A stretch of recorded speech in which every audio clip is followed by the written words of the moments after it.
Salam. Muharrət meydan müharibəsinin sadəcə 2 saatını çəkdiyini bilirdiniz? Dünyadakı ən qısa müharibə Zimbabve və İngiltərə müharibəsidir, lakin bu başqa bir videonun konusu.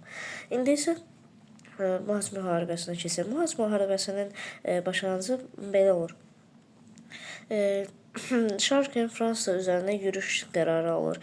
Bütün Avropada din üçün və hələ belə müharibələr girməyə başlayır. Əməl başda bütün ölkələr bir-birlərinə müharibə elan etməyə başlayır və bir yandan da Martin Luther'in üsyan qaldırmağa başlayır. Fransa təbii ki də Şarkənə məğlub olacaqdı, yəni bilinirdi onsuz. Və Fransızlar artıq məğlub olmağa yaxın olanda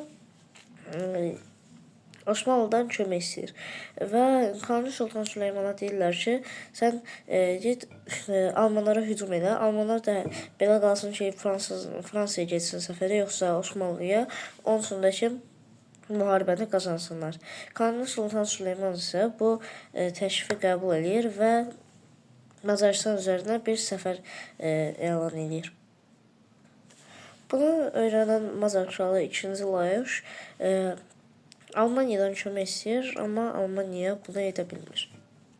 Çünki Milano, Venedik, Papalıq, Fransa və İngilizlərdən olan bir ittifaq Almaniyaya hücum edəcəkdi. Amma Almanlar da Macarlara kömək etmək istəyirdi. Çünki Macarların Osmanlının əlinə Macarların keçməsini istəmirdi. Onun üçün də ki, 2-3 minlik ordu göndərir Macarlara. Bir yandan Papa da Almanlara qarşı olmasına rəğmən istəmir ki, müsəlmanların əlinə keçsin Macaristan. Onun üçün də o da kömək göndərir. Təkcə o deyil, məsələn, Bohemiya, Bavariya və s. Kanuni Sultan Süleyman səfərə başlayanda birinci olaraq Petrovu alır.